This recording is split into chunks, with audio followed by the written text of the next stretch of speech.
Hello दोस्तों, सावन का पर्व शिव भक्तों के लिए सबसे महत्वपूर्ण माना जाता है। दोस्तों, सावन का माह एक वर्ष में केवल एक बार ही आता है। सावन माह में सभी शिव भक्तों को शिव की आराधना करनी चाहिए, जिससे शिव की कृपा सदैव बनी रहे। सावन मास में क्या करें क्या न करें, इस सवाल का जवाब हर कोई जानना चाहता है। आइए जानें महत्वपूर्ण जानकारी। ऐसा माना जाता है कि सावन में बाल कटवाने व दाढ़ी नहीं बनवाने चाहिए। सावन में बाल और दाढ़ी बनवाने से घर क्लेश में रहता है। सावन में भूल कर भी ऐसे ना करें। काम श्रावण मास में क्या करें और क्या न करें, इसका विचार हर शिव भक्त को करना चाहिए। सावन मास की सावन के प्रत्येक सोमवार हर किसी मनोकामना की पूर्ति के लिए सर्वोत्तम माना गया है। एक बार भगवान शिव ने खुद कहा था कि जो 16 सोमवारी व्रत रखेगा मैं उसकी सभी मनोकामनाएं पूर्ण करूंगा। जो वह 16 सोमवारी व्रत रखता है उस पर भोले बाबा की सदैव कृपा बनी रहती है। इस बार सावन का पहला सोमवार इस बार 22 जुलाई को मनाया जा रहा है। शास्त्रीय मान्यता के अनुसार इस बार सावन का हर सोमवार बेहद खास है। मनोकामना पूर्ति के लिए इस बार सावन का हर सोमवार अत्यधिक महत्व का माना जा रहा है।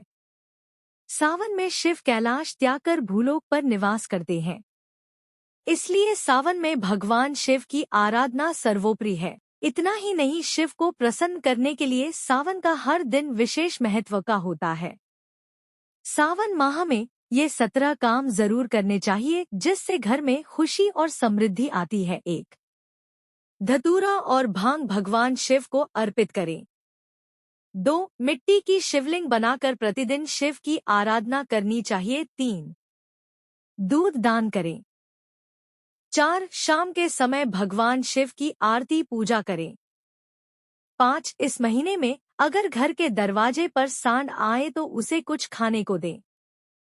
6. श्रावण मास में जल में काले तिल मिलाकर शिवलिंग का अभिषेक करें व नम शिवाय मंत्र का जप करें, इससे मन को शांति मिलेगी। 7. श्रावण मास में गरीबों को भोजन कराएं, इससे घर में कभी अन्न की कमी नहीं होगी और पितरों की आत्मा को शांति मिलेगी। 8. श्रावण मास में घर में पारद के शिवलिंग की स्थापना योग्य ब्राह्मण से सलाह कर स्थापना कर प्रतिदिन पूजन कर सकते हैं, इससे आमदनी बढ़ने के योग बनते हैं। 9. श्रावण मास में माह भर आटे से 11 शिवलिंग बनाएं व 11 बार इनका जलाभिषेक करें। इस उपाय से संतान प्राप्ति के योग बनते हैं। 10. श्रावण मास में 21 बिल्व पत्रों पर चंदन से नम शिवाय लिखकर शिवलिंग पर चढ़ाएं, इससे इच्छाएं पूरी हो सकती हैं या पूरी हो जाती है। 11. श्रावण में भगवान शिव का ध्यान करते हुए मछलियों को आटे की गोलियां खिलाएं, इससे धन की प्राप्ति होती। 12. शिवलिंग का 101 बार जलाभिषेक करें। साथ ही मंत्र हो जूसा भूर्भुवः स्वः त्रयंबकम यजामहे सुगंधिं पुष्टिवर्धनम उर्वारुकमेव बंधानान् मृत्यो मुक्ष्य मामृतात् स्व भुवः भुवः सह जू हो का जप करते रहें, इससे बीमारी ठीक होने में लाभ मिलता। 13. श्रावण मास में 21 बिल्व पत्रों पर चंदन से नम शिवाय लिखकर शिवलिंग पर चढ़ाएं, इससे इच्छाएं पूरी हो सकती हैं। 14. श्रावण में भगवान शिव का ध्यान करते हुए मछलियों को आटे की गोलियां खिलाएं, इससे धन की प्राप्ति होती है। 15. श्रावण मास में भगवान शिव को तिल व जौ चढ़ाएं। तिल चढ़ाने से पापों का नाश व जौ चढ़ाने से सुख में वृद्धि होती है। 16. शादी विवाह में यदि अड़चन आ रही है तो श्रावण मास में शिवलिंग पर केसर मिलाकर दूध चढ़ाएं, जल्दी ही विवाह हो सकता है। 17. श्रावण मास में नंदी बैल को हरा चारा खिलाएं, इससे जीवन में सुख समृद्धि आएगी और परेशानियों का अंत होगा। सावन माह में ये काम करने से घर का विनाश हो जाता है। भूल कर भी सावन माह में ऐसा काम नहीं करना चाहिए। ऐसे काम करने से घर का विनाश हो जाता था, घर में सुख और समृद्धि कभी नहीं आती है। एक, शरीर पर तेल नहीं लगाना चाहिए, ऐसा करने से भगवान खुश नहीं होते हैं। 2, कांसे के बर्तन में खाना नहीं खाना चाहिए। 3, पूजा के समय में शिवलिंग पर हल्दी न चढ़ाएं, ऐसा करने से अपसुकून माना जाता है। 4, सावन के महीने में दूध का सेवन अच्छा नहीं होता है। 5, सावन के महीने में दिन के समय नहीं सोना चाहिए। खासकर उन भक्तों को बिल्कुल नहीं सोना चाहिए जो सोमवारी को व्रत रखते हैं, उनको बिल्कुल नहीं सोना चाहिए। 6, सावन के महीने में बैंगन नहीं खाना चाहिए। बैंगन को अशुद्ध माना गया है, इसलिए सावन के माह में बैंगन का सेवन न करें। 7, भगवान शिव को केतकी का फूल भूलकर भी न चढ़ाएं।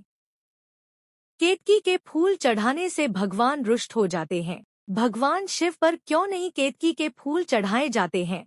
आए जाने रहस्य। एक बार की बात है, ऐसा कहा जाता है कि हिंदू धर्म में भगवान शिव के अवतारों को लेकर काफी चर्चा रही है कि इन्होंने ने कौन सा अवतार कब लिया और क्यों लिया। इनके हर अवतार के पीछे कोई न कोई कारण रहा है। आज हम आपको शंकर जी के अवतारों से जुड़ी एक ऐसी पौराणिक कथा के बारे में बताने जा रहे हैं जिसमें भगवान 12 साल तक ब्रह्मा के कटे सिर के साथ रहे थे।